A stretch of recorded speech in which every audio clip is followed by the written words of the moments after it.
बिस्मिल्लाहिर्रहमानिर्रहीम। अस्सलामु अलैकुम। हुजूर अकरम सल्लल्लाहु अलैहि वसल्लम के तैब के सफ़र का किस्सा। नबूवत मिल जाने के बाद 9 बरस तक नबी अकरम सल्लल्लाहु अलैहि वसल्लम मक्का मुकर्रमा में तबलीग फरमाते रहे और कौम की हिदायत और इस्लाह की कोशिश फरमाते रहे। लेकिन थोड़ी सी जमात के सिवा जो मुसलमान हो गई थी और थोड़े से ऐसे लोगों के अलावा जो बावजूद मुसलमान ना होने की आपकी मदद करते थे।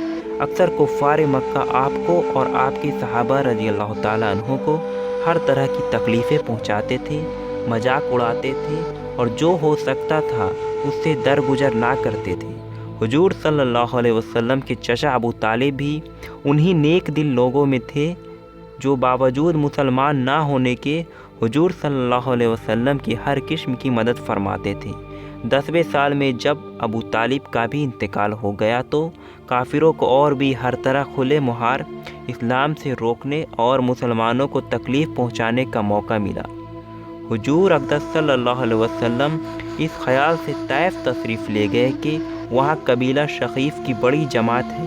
अगर वो कबीला मुसलमान हो जाए तो मुसलमानों को उन तकलीफ़ों से निजात मिले और दीन के फैलने की बुनियाद पड़ जाए।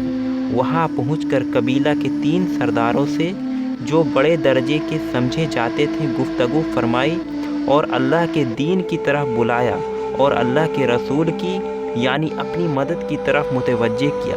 मगर उन लोगों ने बजाय उसके कि दीन की बात को कबूल करते या कम से कम अरब की मशहूर मेहमान नवाजी के लिहाज से एक नौदारिद मेहमान के खातिर मदारात करते साफ जवाब दे दिया और नहायत बेरुखी और बद इखलाकी से पेश आए।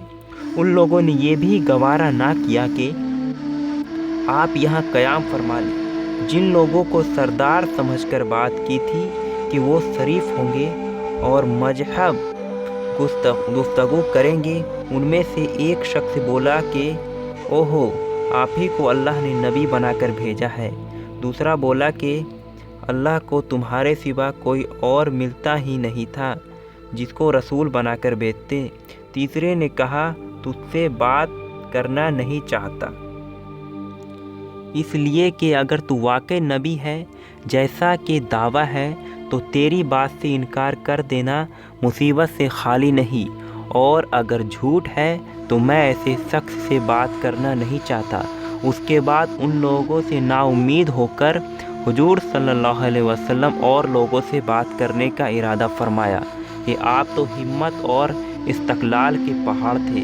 मगर किसी ने भी कबूल ना किया, बल्कि बजाय कबूल करने के हुजूर सल्लल्लाहु अलैहि वसल्लम से कहा कि हमारे शहर से फ़ौरन निकल जाओ और जहाँ तुम्हारी चाहत की जगह हो वहाँ चले जाओ।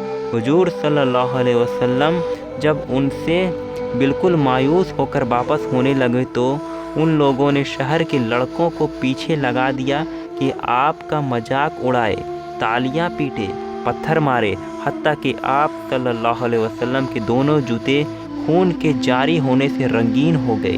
हुजूर सल्लल्लाहु अलैहि वसल्लम इसी हालत में वापस हुए। जब रास्ते में एक जगह उन शरीरों से इत्मीनान हुआ तो हुजूर सल्लल्लाहु अलैहि वसल्लम ने ये दुआ मांगी, ऐ अल्लाह, तुझी से शिकायत करता हूँ मैं अपनी कमज़ोरी और बेकसी की और लोगों में जिल्लत दरुसबाई की। ए अरहमुर राहिमीन, तू ही जाफ़ा का रब है और तू ही मेरा परवरदिगार है। तू मुझे किसके हवाले करता है? किसी अजनबी बेगाने के जो मुझे देखकर तू से रूह होता है और मुँह चिढ़ाता है, या किसी दुश्मन के जिसको तूने मुझ पर काबू दे दिया। ए अल्लाह, अगर तू मुझसे नाराज़ नहीं है तो मुझे किसी की भी परवाह नहीं है। तेरी हिफाजत मुझे काफ़ी है। मैं तेरे चेहरे के इस नूर के तुफ़ैल जिससे तमाम अंधेरियाँ रोशन हो गई और जिससे दुनिया और आखिरत के सारे काम दुरुस्त हो जाते हैं, उस बात से पनाह मांगता हूँ कि मुझ पर तेरा गुस्सा हो या तू मुझसे नाराज़ हो। तेरी नाराज़गी का उस वक्त तक दूर करना ज़रूरी है जब तक तू राज़ी ना हो।